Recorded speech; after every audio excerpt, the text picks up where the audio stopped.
Hello. In this video, we will use a case study to demonstrate software development cycle. We will write a program that computes loan payments. The loan can be a car loan, a student loan, or a home mortgage loan. For an introductory programming course, we focus on requirements, specification, analysis, design, implementation, and testing. So let's first look at the requirements specification for this problem. The program must satisfy the following requirements: allow the user to enter the annual interest rate, loan amount, and number of years for which the payments will be made. Compute and display the monthly payment and total payments.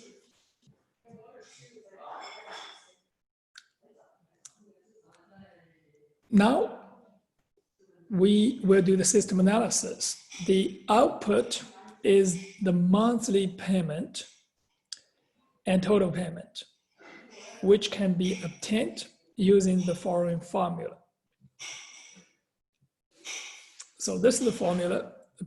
Monthly payment is loan amount times monthly interest rate divided by 1 subtract 1 divided by 1 plus monthly interest rates, the power raised to number of years times 12.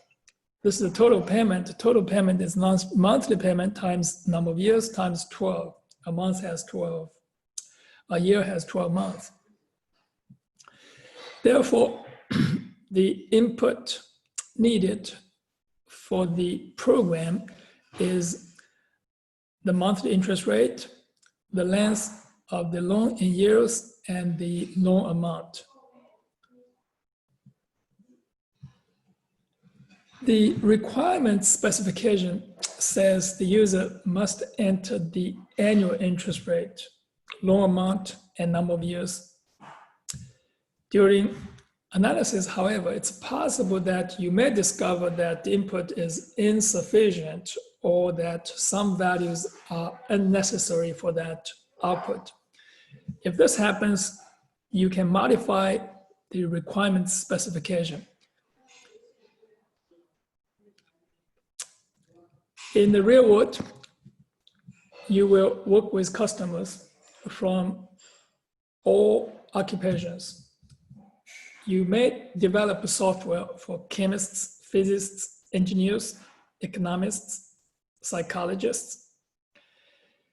Of course, you will not have or need complete knowledge of all these fields. Therefore, you don't have to know how formulas are derived, but given the annual interest rate, the loan amount, and the number of years, you can compute the monthly payment in this program using this formula, the monthly payment and total payment.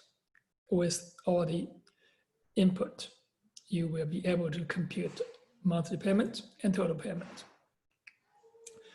Now we can design the program. During system design, you identify the steps in the program. Step 1, prompt the user to enter the annual interest rate, the loan amount, and the number of years. The interest rate is commonly expressed as a percentage of the principal for a period of 1 year. This is known as the annual interest rate. The input for the annual interest rate is a number in percent format, such as 4.5%. The program needs to convert it into a decimal by dividing it by 100. To obtain the monthly interest rate from the annual interest rate, you need to divide it by 12.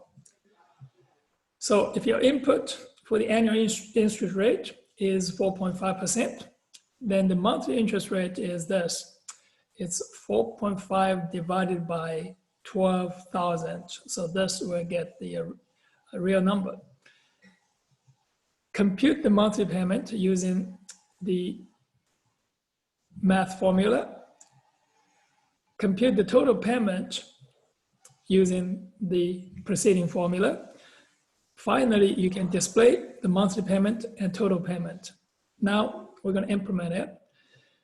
So the key part is the formula. How do you implement the formula? In the formula, you have to do this 1 plus monthly interest rate with the power raised to this number of years times 12. This can be computed using the power function.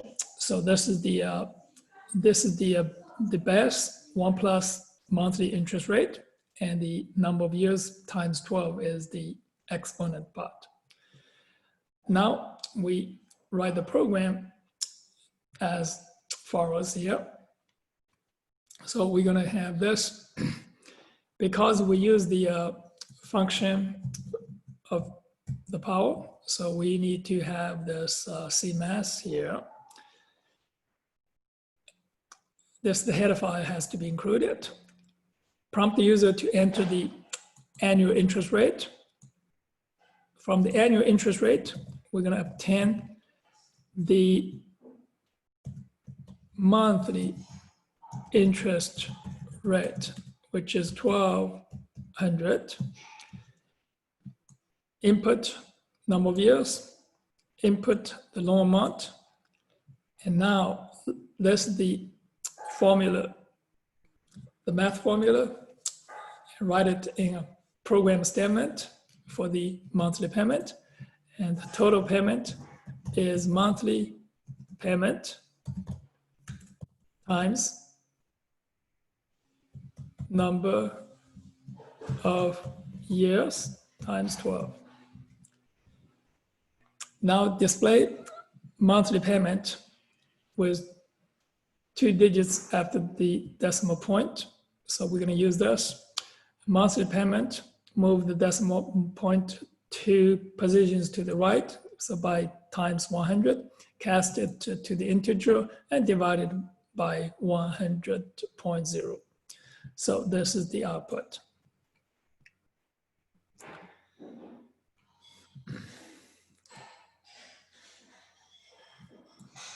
Now it comes to testing. After the program is implemented, test it with some sample input data and verify whether the output is correct.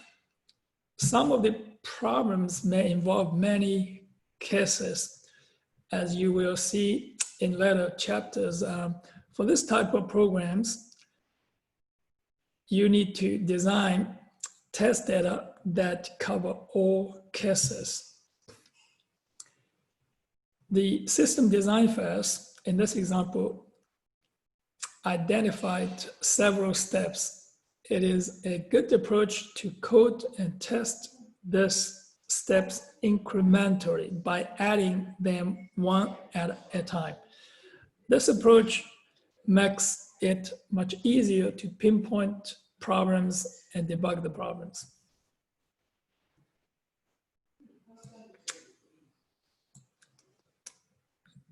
That's all for this video on the case study to demonstrate the software development process. See you on the next video.